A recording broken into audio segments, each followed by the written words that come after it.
안녕하세요. 조일 목사입니다. 오늘은 시편 126편에 있는 말씀의 은혜를 여러분과 함께 나눠보려고 합니다. 여러분 시편 120편과 그리고 134편은 성전으로 올라가는 노래라고 하는 부제가 붙어 있습니다. 성전으로 올라간다. 원래 히브리 말은 그냥 계단들이라는 뜻인데요. 계단을 성전으로 올라가는 계단으로 보았는가 봐요. 그래서 120편에서 134편을 특별히 성전으로 올라가면서 부르는 노래, 시편은 노래잖아요. 근데 여러분 이스라엘 백성들이 성전을 어느 때 찾아갑니까? 그들의 절기 때에 찾아가잖아요. 신앙은 기억입니다. 하나님이 우리에게 행하신 일들을 기억하면서 그 기억을 가지고 소망 중에 즐거워하는 것, 이것이 믿음이거든요. 그러니까 120편부터 134편까지는 이스라엘 사람들이 일상의 삶을 살다가 그 일상의 삶을 다 내려놓고 마치 우리가 추석이나 또 뭐 구정 때에 다 고향으로 귀경하듯이 고향으로 돌아가는, 즉 하나님의 성전으로 돌아오는 그 절기를 맞아서 일상의 삶에서 벗어나 우리가 하나님의 자녀요 하나님의 백성임을 기억하며 하나님께 제사를 올릴 때에, 하나님께 예배를 드릴 때에 하나님이 우리에게 베푸셨던 은혜를 기억하고 다시 그 은혜의 소망을 품고 또 삶의 자리로 돌아가는, 그러니까 오늘 성전으로 올라가는 노래라고 하는 것은 일상의 자리를 떠나서 하나님께로 나아가는, 그러니까 그들의 심정이 여러분 어떻겠습니까? 우리가 일상의 삶을 살아갈 때에는 하나님의 은혜를 망각하기 쉽고 또 매일매일 주어진 일상의 삶 가운데 어쩌면 바로바로 일어나는 문제들을 대처하느라고 신앙의 생각을 많이 못할 때가 많잖아요. 그런데 이제 성전을 향해 올라간다? 그럼 일상을 내려놔야 됩니다. 옛적에는 그냥 하루길이 아니잖아요. 그리고 남부여대에서 다 이렇게 따라가는 길인데 식소를 다 데리고, 그러니까 얼마나 뭐랄까 순례길이 그 마음에 단단한 마음을 품고 가야 했겠습니까? 그러니까 그 자리로 올라가는 것은 보통 마음이 아닌 거죠. 그럴 때에 그 성전을 향해 올라가면서 이 시편들을 읊조렸다고 하니, 그래서 이 시편 120편에서 134편까지가 이게 굉장히 좀 의미가 있는 시편입니다. 그래서 오늘은 제가 그 시편 가운데 126편을 택해서 여러분과 함께 이 말씀을 나눌 텐데요. 앞으로 저는 물론 이 성전으로 올라가는 노래뿐만이 아니라 시편의 전체적인 것들을 형편이 되는 대로 여러분과 나눠보려고 합니다. 그럼 먼저 시편 126편을 한번 같이 읽어보시죠. 제가 한번 읽어보겠습니다. 여호와께서 시온의 포로를 돌려보내실 때에 우리는 꿈꾸는 것 같았도다. 그때 우리 입에는 웃음이 가득하고 우리 혀에는 찬양이 찼었도다.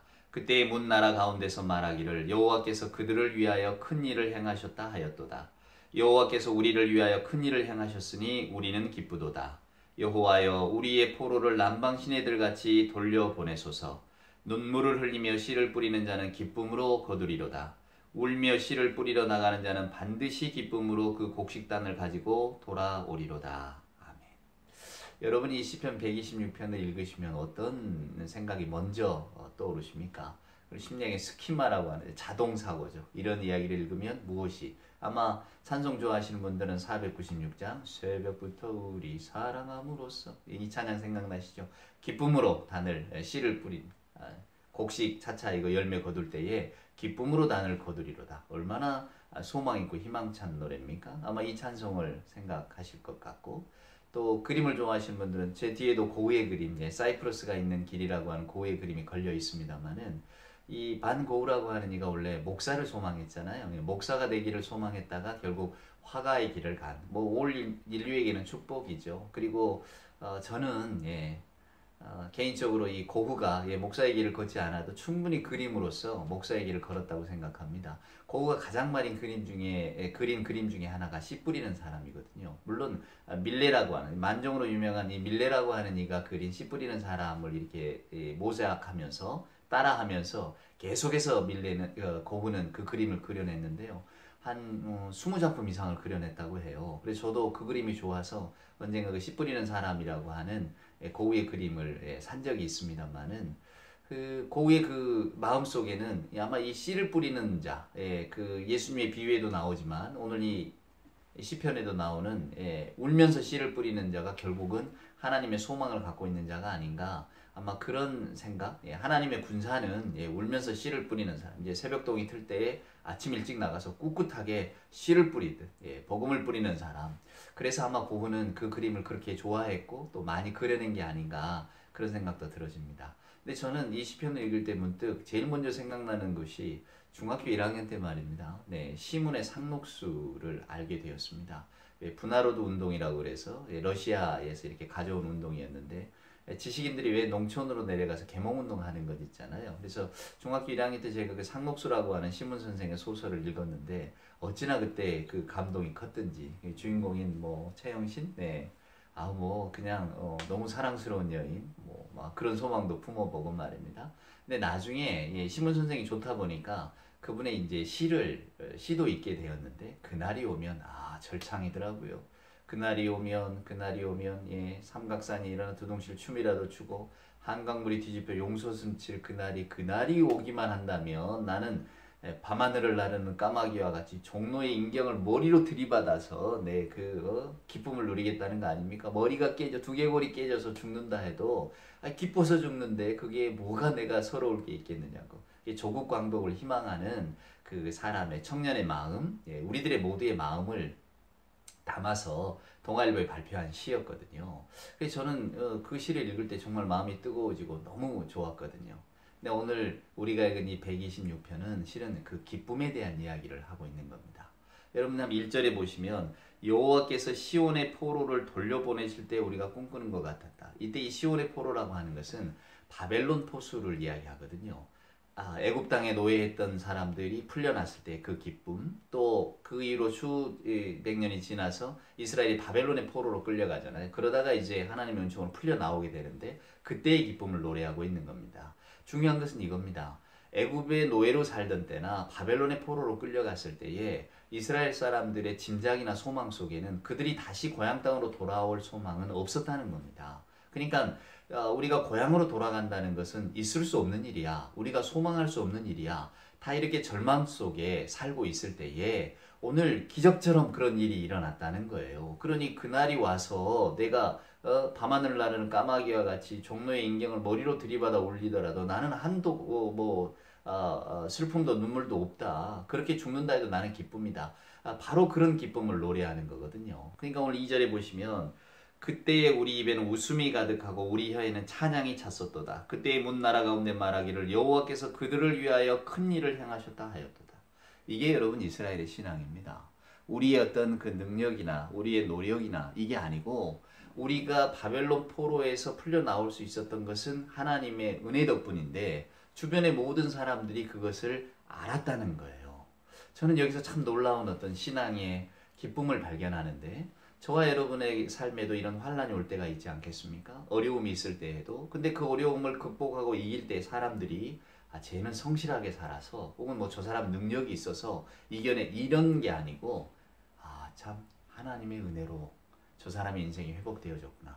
그래 하나님을 저렇게 의지하는 사람에게 하나님께서 그의 삶을 붙들어 주신 줄은 나는 알았어. 우리가 이런 이야기를 들을 수 있다면 여러분 얼마나 좋았겠습니까? 오늘 지금 성전으로 향해 올라가면서 하나님이 전에 우리에게 했던 은혜를 생각하는 거예요. 그 놀라우신 일들을 생각하자. 그럴 때 우리가 얼마나 기뻤느냐. 그래서 여러분 이어지는 시편을 보면 여호와께서 우리를 위하여 큰 일을 행하셨으니 우리는 기쁘도다. 4절에 보면 여호와여 우리의 포로를 남방 시내들 같이 돌려보내소서. 이 우리의 포로라는 말이 좀 해석하기가 어려운데 우리 운명을 남방의 시내, 여러분 남방이라고 하는 것은 네겝 사막을 가리킵니다. 사막에 무슨 시내가 있겠어요. 그러나 하나님께서 비를 주시면 그 사막이 물이 가득하다는, 여러분 그 에스겔 선지자의 예언을 기억나십니까? 성전에서 물이 흘러나오는데 그 물이 광야까지 다 덮을 거라고. 그 여러분 그 고고학적인 어떤 그 책을 읽어보면 그런 장면도 나와요. 그러니까 이스라엘이 네겝 사막 같은 데를 이렇게 발굴하는 사람들이 옛적에 사막에 공동체가 있었잖아요. 뭐 에센파니 뭐 이런 사막에서 하나님의 도우심을 기다리고 하나님 안에서 온전한 신앙생활을 하겠다고 공동체 생활하던 사람들이 있었거든요. 그 사람들의 주거지, 거주지를 이렇게 발굴하다 보면 그물이 나온다는 거예요.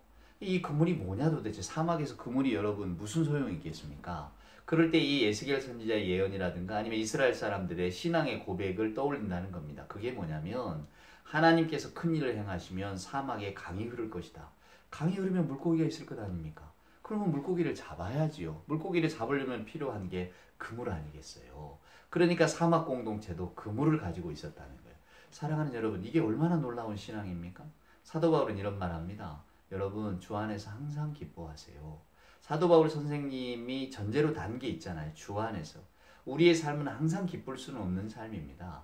문만 열고 나가면 죄가 우리를 기다리고 있듯이 때로는 슬픔이 또 때로는 좌절이 또 내가 원했던 것들이 잘 이루어지지 않고 내 의도하고는 전혀 다른 어떤 인간관계들이 펼쳐질 때 우리가 얼마나 슬프고 낭망합니까? 내 기대하고는 정반대의 삶이 펼쳐질 때 우리는 쉽게 절망하고 쉽게 그저 한탄하고 그저 너무 큰 슬픔과 낭만 가운데 우울감에 빠져들게 되죠. 그러나 사도 바울이 뭐라고 말합니까? 사랑하는 여러분, 주 안에서는 우리가 기뻐할 수 있습니다. 그게 빌립보서의 4장 말씀 아닙니까? 또 바울은 로마서 5장에서 이런 말도 하세요. 여러분, 환난이라고 하는 것이 인내를 낳습니다. 인내는 연단을 낳잖아요. 근데 그 연단 가운데 우리가 소망을 알게 됩니다. 바울의 유명한 말씀, 소망 중에 즐거워하라고. 사랑하는 여러분, 우리의 소망이 무엇일까요? 오늘 이스라엘 사람들의 소망은 하나님께서 우리에게 큰 일을 행하셨다는 소망입니다. 하나님께서 우리에게 행하신 큰 일의 증거가 오늘 우리 앞에 있다는 거예요. 시온의 포로를 돌려보내셨잖아요. 우리가 영원토록 바벨론 포로로 살 줄 알았더니 사랑하는 여러분, 그렇지 않고 하나님께서 우리에게 큰 일을 행해서 우리를 이스라엘로 다시 돌려보내 주셨다.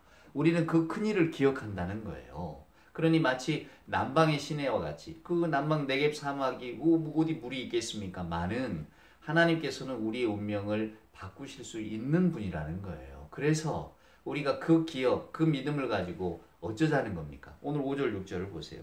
눈물을 흘리며 씨를 뿌리는 자는 기쁨으로 거두리로다. 울며 씨를 뿌리러 나가는 자는 반드시 기쁨으로 그 곡식단을 가지고 돌아오리로다. 나가서 씨를 뿌리자자는 무슨 씨를 여러분 뿌릴까요? 근데 왜 또 울면서 뿌릴까요? 여기에서 우리 신앙의 근본이 드러납니다. 우리들의 현실은 때로는 우리에게 눈물을 주는 현실입니다. 여러분 기억하십시오. 우리가 하나님 앞에서 부요한 자가 된다는 것은 우리 스스로가 부요한 자가 될 수 있다는 말이 아닙니다. 하나님으로 인하여서 우리가 채워지는 것이지 우리 스스로가 우리를 채울 수 있는 건 아니에요. 흔히 우리는 전부 다 누구에게는 소망을 물어보면 다 행복하게 살고 싶다고 말합니다. 근데 그 행복을 다 자기가 채우려고 해요.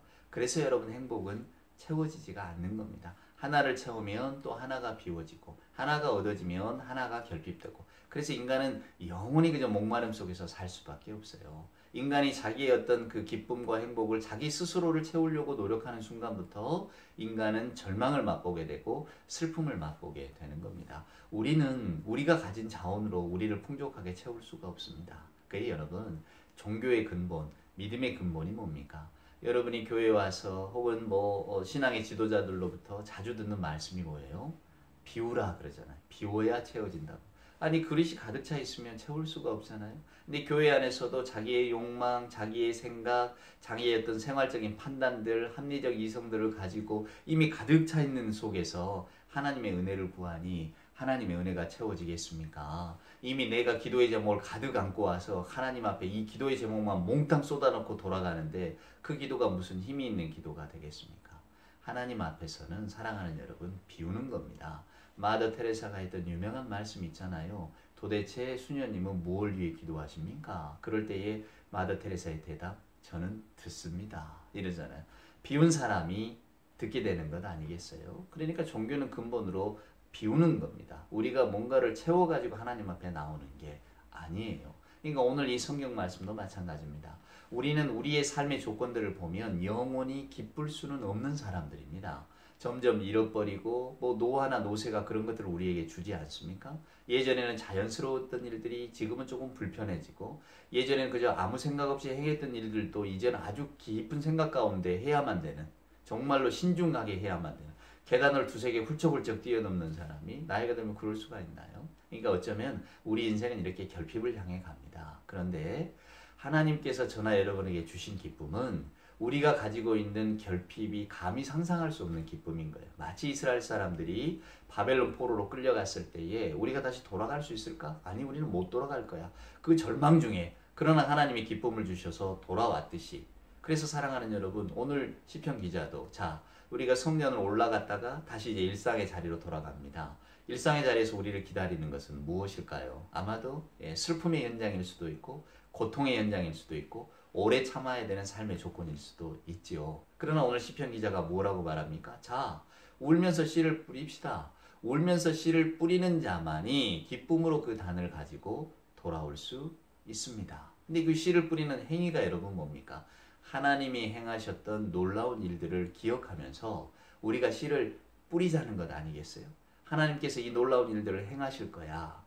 우리들의 신앙의 가장 근본적인 글쎄 목표랄까요? 아니면 소망이 뭡니까? 그것은 영원하신 하나님의 나라, 영원한 하나님의 사랑을 직접 맛보는 것 아니겠어요? 지금은 우리가 이 땅에 매여 살면서 때로는 우리의 현실 때문에 낭망하고 좌절하기도 하지만 그럼에도 불구하고 우리의 마음속에 영원한 기쁨이 있는 것은 하나님의 나라를 소망하기 때문이 아니냐 그 말입니다. 그래서 하나님을 믿는 사람은 비록 우리의 삶의 자리가 때로는 눈물이 엄습하고 정말 어떤 고통이 찾아오는 그런 순간이 올 때에도 마음속의 기쁨을 잃어버릴 수가 없는 거예요. 왜냐하면 그 기쁨은 우리 인간의 조건이 주는 기쁨이 아니라 하나님께서 주시는 기쁨이기 때문입니다. 사랑하는 여러분, 오늘 이 시편 기자의 이 시를 오래도록 기억하시기를 소망합니다. 기쁨은 하나님이 주시는 것이지 우리 안에서 스스로 생산해내는 게 아닙니다. 그래서 하나님이 주시는 기쁨이기 때문에 그 누구도 빼앗을 수 없는 거예요. 단지 우리가 신앙인이라면 그래요 하나님, 지금 내 현실은 눈물이지만 그러나 저는 하나님이 저를 사랑하시고 저에게 행해 주신 큰 일을 알기 때문에, 그리고 저는 하나님의 약속을 신뢰하기 때문에 구주 예수 그리스도를 통해 보여주신 하나님의 그 말할 수 없는 놀라우신 은총을 저는 기억하기 때문에 오늘도 기쁨으로 신앙의 씨를 뿌립니다. 그 이 신앙의 씨가 나중에는 기쁨의 단으로 제게 돌아올 날이 반드시 있을 줄 저는 믿습니다. 그래서 그 믿음 가운데 살아가기 때문에 저에게는 영원한 기쁨이 있습니다. 그래서 어쩌면 이 시편 126편은 기쁨의 시편이고 이것은 기쁨이라고 말할 수 있는 시편입니다. 사랑하는 여러분, 하나님이 주시는 그 소망의 기쁨을 잃지 않고 살아가시기를 주님의 이름으로 축원합니다.